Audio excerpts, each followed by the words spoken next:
Tomatoes நல்லா boil ஆகிடுச்சு.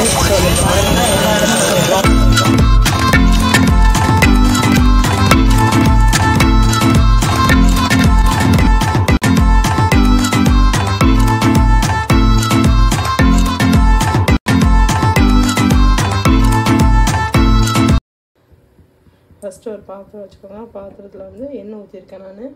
நீங்கள் இதில் பட்டர் போட்டுக்கலாம், நெய் போட்டுக்கலாம், எது வேணாலும் யூஸ் பண்ணிக்கலாம். உங்களுக்கு எந்த டேஸ்ட் பிடிக்குமோ அதை சேர்த்துக்கோங்க.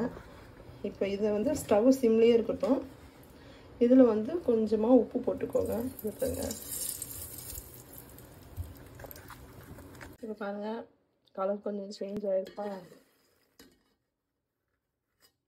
இப்போ ஒன்று எடுத்து உடைச்சி பார்க்கலாம்.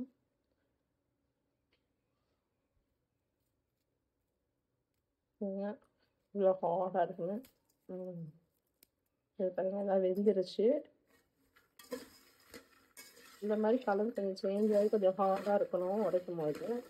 இப்போ நான் உங்களுக்கு வறுக்காக வந்து உங்களுக்கு எடுத்து காமிக்கிறேன். இது நான் ஃப்ரை பண்ணாதது. இது பாருங்கள், பஞ்சு உடைச்சாலும் பஞ்சு போல இருக்கும். இதுதான் வறுக்காதது. வறுத்து பாருங்கள், நல்லா வெந்துருச்சு. பார்த்தீங்கன்னா இதுக்கப்புறம் வந்து ஸ்டவ் நம்ம வீடியோ ஃப்ளேமில் வச்சு செய்யணும், இல்லைன்னா தெரிஞ்சிடும் எதுமாச்சுன்னா. இப்போ இது கூடயே வந்து நம்ம ஏற்கனவே சால்ட்டு போட்டிருக்கோம். உப்பு கம்மியாக இருக்காது. நான் மறுபடியும் என்ன பண்ணுறேன்னா சால்ட் போடுறேன். அப்புறம் உங்களுக்கு தேவையான அளவுக்கு காரத்துக்கு கொஞ்சம் காரம் சேர்க்காமலே சாப்பிட்லாம். உங்களுக்கு காரம் வேணும்னா ஸ்டவ் ஆஃப் பண்ணிவிட்டு போடுங்க, எல்லாம் கரிஞ்சிடும். அவ்வளோதான். ஒரு ஷேக் பண்ணிங்கன்னா ஒரு சூப்பரான மக்கானா ரெடி. காரம் வேணும்னா போட்டுக்கோங்க, வேணும்னா போல இருந்தால் போட்டுக்கோங்க. உங்களுக்கு பெப்பர் வேணும்னா பெப்பர் போட்டுக்கோங்க.